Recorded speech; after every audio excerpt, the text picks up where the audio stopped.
Moi, là, rendu à ce temps-ci de l'année, là, ça me prend du vert. Tu sais, on a envie de ce soleil-là, de cette vigueur-là. Et ce qui est... Fraîcheur, là. Oui. Et là, tu viens nous montrer comment le faire à la maison. Oui, parce qu'il y a de plus en plus de gens à la maison qui me demandent, il se passe pas une semaine sans que j'ai pas un appel de quelqu'un qui me demande comment est-ce qu'ils peuvent le faire à la maison. Puis c'est relativement facile. C'est sûr que je garantis pas un succès comme ça dès la première fois, mais Faire. les gens, puis il y a un plaisir en même temps. S'il y a des gens qui ont des jeunes enfants qui ont de la difficulté à leur faire manger leurs légumes, bien, faites-leur pousser leurs propres légumes, voir s'ils vont avoir de la difficulté à le manger. C'est sûr que c'est plus attrayant pour eux. Puis c'est quelque chose qui se fait, là. Ce que vous voyez ici, dans le fond, ça a été fait vendredi dernier, là. Fait que c'est rapide. Les enfants sont pas tout le temps patients. Fait que quand ils voient un progrès, un processus se passer dans un court laps de temps, bien, c'est plus intéressant Et pour eux. là, ils peuvent manger une tige, puis on est correct, là, à quelque part. Là. Je veux dire, c'est gorger un plant égale un légume ou une plante. Là, tu sais, c'est pas... Moi, tu le sais, l'été dernier, j'ai pris tes pousses de tournesol, puis je les ai laissés dans la terre pour avoir des tournesols aussi.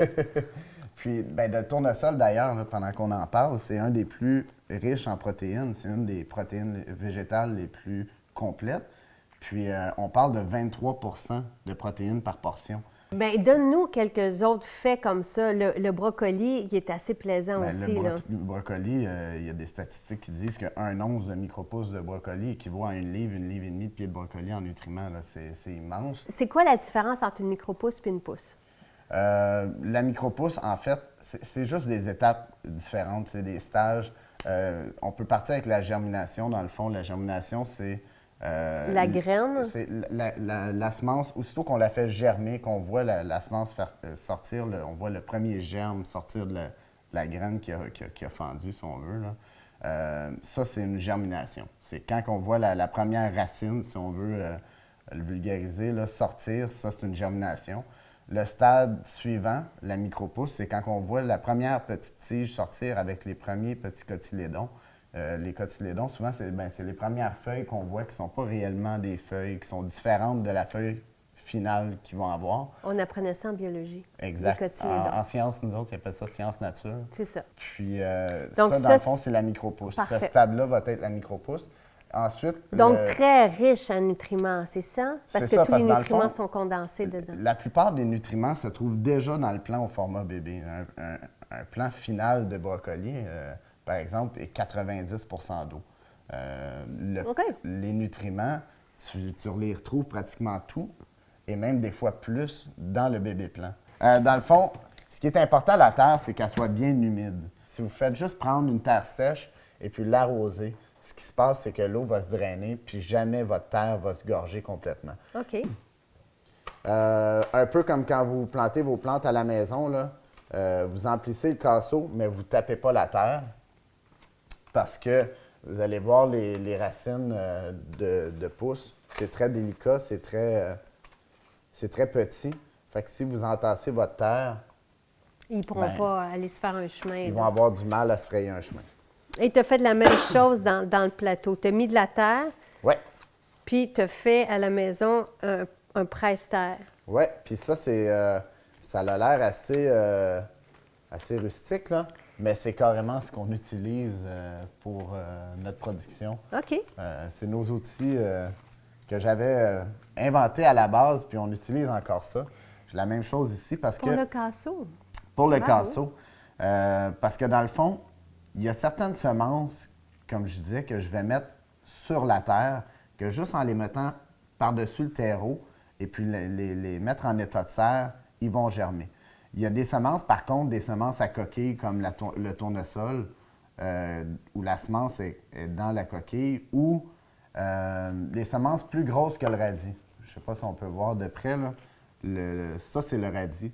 N'importe quelle semence qui va être plus grosse que le radis, je les mets sous terre. OK. Tous les semences radis et plus petits, j'arrive à avoir un meilleur résultat sur la terre. Comme ça, la semence, parce que c'est des légumes, des pousses à chair vraiment fine, ils vont avoir du mal à se frayer un chemin sur la terre. Si on les met en dessous, OK.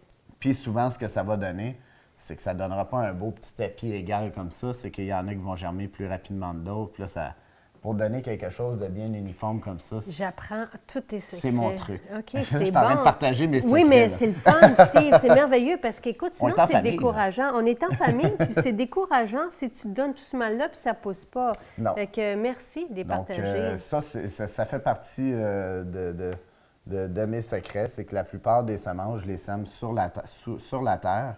Il y a seulement comme le tournesol que j'expliquais, les pois. On parlait des pois, l'herbe de blé. La coriandre. La coriandre, je la sème sous terre aussi.